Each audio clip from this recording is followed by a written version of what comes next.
Hey, how's it going? This is Jeff here. Every year around this time period, I always hits me a little bit harder because it's around the U.S. holiday Father's Day, and having my dad just passed a couple years ago from his battle from cancer. It's always a time period where I have a little bit of reflection and think back about the memories that I had with him. And as somebody that looked up to my father a lot, was a hero of mine, I figured that this year to honor him and to talk about how he's been able to keep me motivated throughout my lifetime and why he was such a hero to me. I figured that, I'll tell you a little bit about his story and what he's done for me and why he was such an important figure in my life. I think that this one's going to be interesting, and I feel like it's important to share because, first, to start off, right, he wasn't, I would say, like, he's a hero. He was a hero for me, but he was probably very much the opposite for the rest of the world. He wasn't a rich man or a man that got any special awards or anything like that. In fact, he was very much the opposite. He was somebody that worked blue collar at a grocery store most of his life, and I think when we think about traditional heroes, people that have impacted us a lot, or people we look up to, we think of maybe famous basketball players or famous musicians, politicians, or whatever it may be, right? Or people that have done amazing things in academia, that have awards and accolades and stuff like that. But in my opinion, no one has impacted me personally as much as my father has throughout my lifetime, or at least definitely up there as somebody that had a large impact. And I think that his story has always is a unique one on how it impacted me throughout my life, and I think it's worth sharing. And I think it's a very relatable story to many dads and many fathers and many people in our lives that sometimes I guess this is more of a story about it's a story about circumstances. It's a story of circumstances and what people are able to give to us, even when they don't have a whole lot themselves. So, I hope you enjoy this and provides you at least a little bit of motivation, or at least an understanding of what's kept me motivated throughout the years. Okay, to start things off, I think it's important for me to give you a little bit of background, right? And tell you a little bit about him. So, as I mentioned earlier, he wasn't a guy that got a lot of awards, or he didn't get any performance reviews or promotions or pat on the backs. In fact, he was a very quiet man, an older Chinese gentleman, worked as a cook his whole life. His last 15 years of his life, he worked at a store called Safeway, which is a large grocery chain, a grocery store. Think, Walmart groceries, or that kind of thing. Large grocery store on the West Coast, and he worked in the deli. Those Safeways that we have, the stores that we have a Chinese like a takeout food section, or kind of a to go, like they'll box it up for you on the buffet rack type of thing, and that's where he worked his last 15 years of his life. I think I remember looking at his W-2s. As he wasn't the best English speaker in the world, as a kid, I always helped my parents a lot with like random stuff, like their taxes, that kind of thing. I remember at the end of his career, I think he was making like maybe 13, $14 an hour. So that's like, 15 years of 50-cent promotions or whatever it was that he got. That was the standard at that time. And so just definitely a blue collar man that worked all the way from the bottom, starting from minimum wage, and ended his career doing probably 12, 13, $14 an hour. What gave him a lot of happiness was he was the type of guy that he showed up rain or shine, right? To talk about him a little bit more and explain the type of person he was, right? His biggest drama at work wasn't his coworkers, or somebody mistreating him or whatever it may be. Although I did hear him talk about those things once in a while, but he rarely ever mentioned the struggles of driving to work. We probably lived about 30, 45 minutes away from his workplace on the highway, maybe 30 miles away. And his biggest gripe, I guess, about work was not not was years where he didn't receive those 50-hour, 10 extra hours of work hours throughout the week.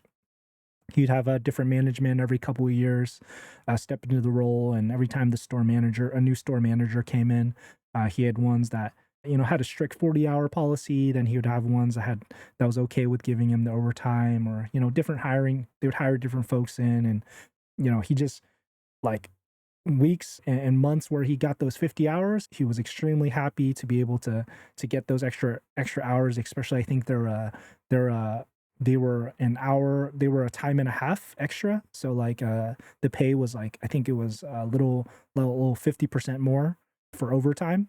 So, you know, he was maybe up at that $20 an hour for those last 10 hours a week, which made him extremely happy. And then during those years, right, where he wasn't able to get those, he would just get the bare minimum 40 hours. Is like, you know, you felt the struggle, you felt the pain in his voice. You know, not that our family, although we lived in low income most of our life, having my mom also just being a local lunch lady at the end of her professional career, we had enough. We lived in a definitely more of like a middle America, low income area. The area we lived in was known to have one of the worst schools in the entire state. There's definitely kids that had it a lot worse than I did. Some violence, that kind of stuff, in my high school. But although we were definitely not richer in any way, we were definitely not like the poorest, as there was kids in my school that were like struggling to get baths and food every single day. And so we had the bare minimum and necessities. And so that's kind of how he was, right? Just a man, a quiet man, didn't really knew the basics of the English language, right? As he was Chinese. And what was funny is that the story about him is that he finished only the second grade in China. And so his education, which reflects he's couldn't really read or write very well in Chinese, and his handwriting was absolutely terrible in both. He could barely write his name. And so for English, he knew the bare minimums. He knew the bare minimums to have a conversation with you, to take your order, but he was more of a body language type person. Before he did the grocery store job, my parents ran a small town restaurant in that town. Those are the days where he was probably working 100-hour weeks, just local restaurant joint, exactly what you would think in any other town, with the sweet and sour chicken, that kind of thing. And so, being in the service industry his whole life, he learned body language very well. Always gave a smile, always gave you the best customer service he possibly can, especially because of that language barrier. I always saw him do his best by, you know, he was never the person that would like show up and give you, you know, bad energy or that kind of thing, right? Because he already could barely speak to you. And so, to sum it up, a man that will always get the job done, always showed up on time, rain or shine, never complained, and just wanted to be able to provide for his family. And unfortunately for me, right, giving you a little bit of that background, it like my earlier days, I was honestly very embarrassed about the whole situation, and I didn't recognize what my parents were doing for me those early days, especially my dad. Being a man that doesn't like come home and like tell me about how he had to drive in the snow to get to work or whatever it may be, or how tired he was working his fifth day in a row, going on to his sixth overtime shift or whatever it may be. Never really talking about those things. I always felt very embarrassed because it was always easy to look outwards at other people posting up vacations, doing cool things with their family, and always wondering why I didn't have that for myself, especially during my early days. This was during my early days, you know, growing up, middle school, elementary school, high school, that kind of thing. My pops drove a big red van, and a lot of my classmates, a lot of my friends will remember this big red van because he was the one that, you know, before his workday, he used to drop us off at school. Unfortunately for us, he had a red Toyota van, 1995, and we're talking like mid 2000s as that at this point, right? And the reason why he had that red van was, the story is that back in the day, the Toyota dealership, that was the van they were willing to let go of for a steeper discount because nobody wanted that red color, and so that's the one we got. He used that van for as basically as a work truck. Did all the maintenance and all the stuff, all the little home projects himself, and so that van was a mixture of it smelled like restaurant groceries, especially those days when he ran the local restaurant. Wood, right? Wood shavings, all kinds of stuff. It was like stained with paint. all that good stuff. It was basically a work truck. And the worst thing for us, I remember in middle school, was that he took all the back seats out because he was constantly moving big cases of groceries and hauling wood or whatever it may be with this van. And when we went to school, which was only about half a mile away from our house in middle school, we would slide open that big red door, and man, my buddies and I would jump out of that red van. And I just remember there was days, I swear, like whatever my dad picked up the day before, whether it was like cases of fish or broccoli or whatever it may be, I swear that's what we smelt like going into school. So that was like doubling down on the embarrassment, as I had that I had from them during those early days. My pops worked so hard. I mean, he was. I played a little bit of sports and throughout my life, and he never showed up to any of my games. Right? He never showed up to a parent conference.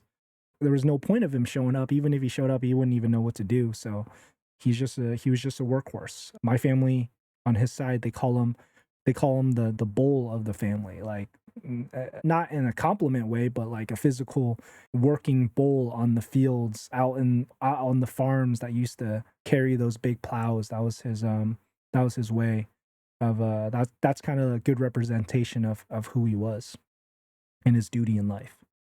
It wasn't really until after I finished high school, being a being not the brightest kid in the world, a little bit of background, plus also lack of mentorship and just slacking off, and um, not knowing how to focus, and kind of missing my opportunities. Where I finished college, they put me through college. I had something called a Pell Grant. Pell Grant is, I think it's one of those scholarships where if your family is under a certain income, basically like there's a big portion of college that you get it paid for, and all the interest rates and stuff are really low. And I think it's like really low. I think the number is probably like, you got to be under like 30K a year household income or something like that to be able to qualify it. So I was one of those kids that got full qualifications for that.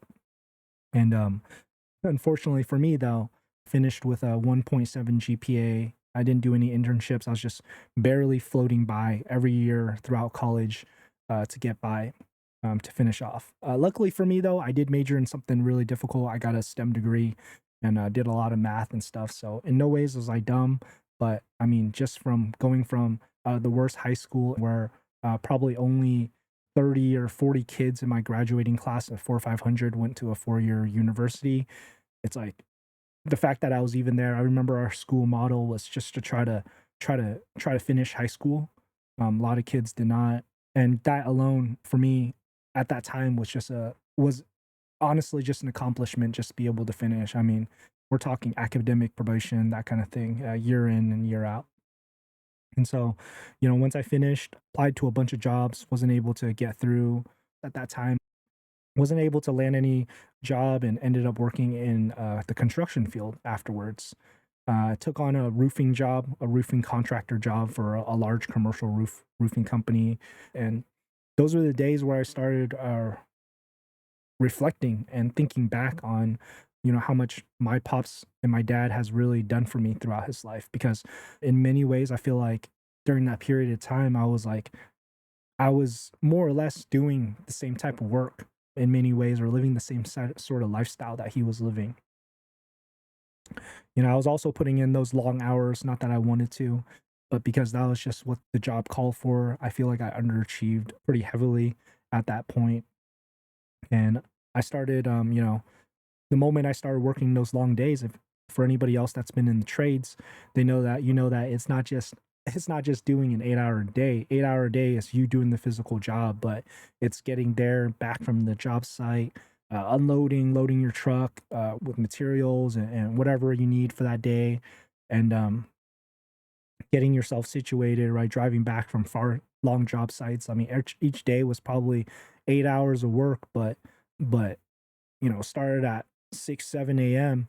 And then whenever depending on your job site, it was, whenever you got home at the end of the day. So that's kind of what my day looked like throughout the day. And it made me reflect back on, my dad as a blue collar worker his entire life. And that's kind of when it all hit me, right? It kind of hit me where how incredibly difficult it was to be able to sustain that lifestyle day in and day out. We're talking years at a time. I think he worked 15 plus years at the Safeway job, and before that, he had an even more grueling job as his own business, his own businessman, working that small town restaurant in the back of the kitchen as the main chef, probably doing like 70 to 100-hour weeks or whatever it may be. And I thought about it, right? It made me think about how my dad's also human, just like myself. And there was probably many days, months at a time where, he didn't want to show up, or he had a difficult time, or he was like, maybe feeling sick, and he, not sick enough to call in, or he's feel like, he shouldn't call in, and all those difficult times, or like his, having or his grandma pass, and still showing up to work, or barely making doctor's appointments, or not willing to go to certain doctor's appointments because he had to go to work. He was afraid to take those times off, and just keeping up that standard throughout all those years.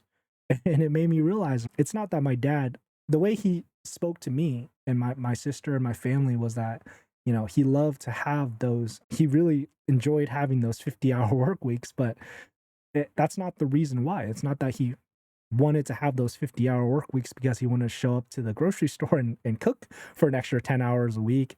It's because he realized, and that stress level of realizing much how much he could potentially impact his family, and not being able to give myself and my sister a certain lifestyle experience, or being able to us be able to buy a fresh shirt, or get a book, or whatever it may be, while we were in college, and or being able to pay for the next mortgage payment, that kind of thing.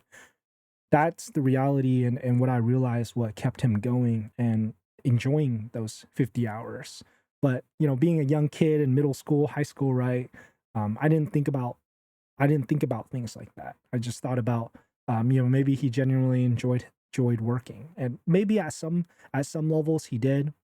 But I think what pushed him throughout every single day, I realized, was being able to raise his family, and give us an opportunity to go out and chase our dreams, right?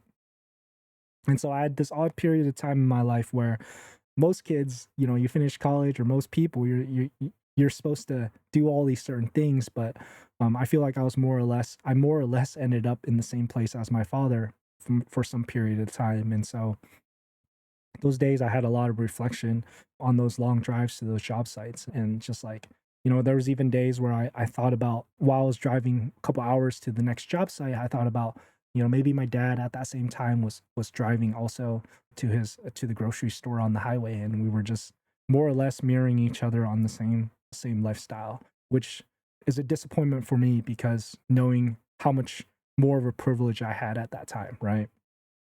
Especially having a college degree. When I think even deeper into, my early days, I think about, all the struggles that I had throughout college, for example, not knowing where to find resources, not knowing how to study or learn, or that kind of thing. And I think that there are probably parents out there that were able to, maybe lend them a hand, tell them where to go figure out how to do things. And unfortunately for myself, right, my dad wasn't the type of person that could like teach me how to work my way through the corporate ladder, or navigate hard classes, or how to stack my schedule correctly in college to get through to the next semester, or to how to go find an internship, or write a resume, or that kind of thing. But he did teach me a lot, and there's a lot of things that he taught me that I think a lot of people miss, especially in today's day and age. And I think I think this is a more important lesson, especially nowadays, that I feel incredibly grateful to be able to have from him, or to be able to see this firsthand. And it's this idea of like consistency, and finding your purpose, and finding a certain goal, and letting that drive you, right? What I saw from him, what I learned from my father, was this pursuit of what mattered to him the most, right? I think if he had it his way, of course he'd be working, he'd be a doctor, or like we always joked around and we're like we talked about how maybe when he retired he could go back to school and really funny, in college I was taking one of my thesis classes, one of my end classes, and I had this gentleman that used to be a lawyer, and he was getting his bachelor's degree with me. We were doing he was my lab partner, and I found out that going to school after you're 65 is free, I think, or free, or near free for the most part. And we always joked around. I'm like, maybe dad, like, when all said and done, it's like maybe you can go back and go be a doctor, or go be a lawyer or something like that. But in all realities, what he taught me was a big lifelong lesson, day in and day out, about being stuck in a situation where you necessarily aren't isn't what you want, but being able to take the resources and what you're gaining from that, and being able to send that support into something else that you do care about. And I think that lesson was really important because there's a lot of days, like many of you guys, just like, now that I'm a working engineer in my profession, out here working in tech, like anybody else, or with friendships, or with uncomfortable situations that you're in. A lot of days, right? There's things that bother you, or like things that don't that don't go your way, that's out of your control. But my dad was a great person to be able to that had such a strong willpower of like not focusing on that, moving on to the next thing, a quick forgive and forget in those situations, because his main focus, because he could always bring it back and think about what his main focus was. And so it was really easy for him to be able to leave the extra drama, or the things that didn't that was out of his control, to just let it be. And it was what it was. He comes from a different generation, right? A generation where he was like a first generation immigrant, in this country, grinding, working really hard, every single day, put his head down. And I'll never be at that disadvantage for the rest of my life, right? What he did for me personally was forever take me out of that realm where no matter what I do, what opportunity I do, even if I was stuck still doing roofing till this day, my opportunities will always be more than his because of what he did for me. And I'm incredibly thankful for that. Most of my life, I had a really great relationship with him.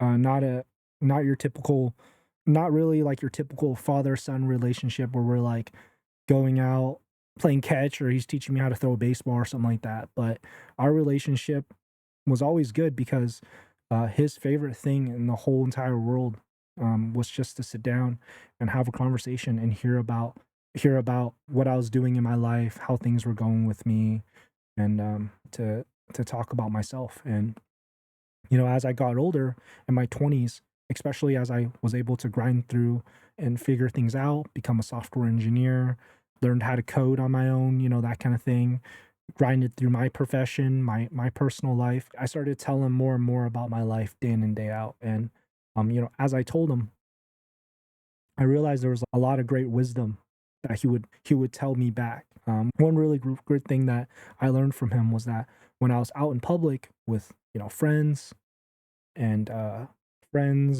and colleagues and stuff, always be generous.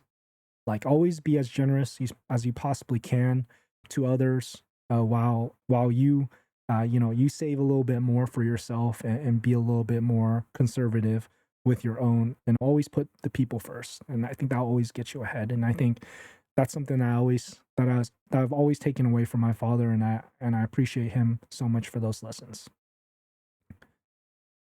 It's this weird thing because looking back, I'm totally aware of who my father was. He was one of the millions of super hardworking men out in this country, grinding away, forgotten, many times, no pat on the back, putting in the work, making our society run, no questions asked, no sick days taken, right? And just no Instagram, kind of like a faceless person. in this world. And it's really easy for us just to forget about those people that serve us our food, that pick up our trash, that clean our tables or whatever it may be, or whatever, right? But for me, one of the greatest things for me was to be able to see the positives of what he did for me. Even though he may not have been like a hero to this world, right? He's always going to be a hero for me.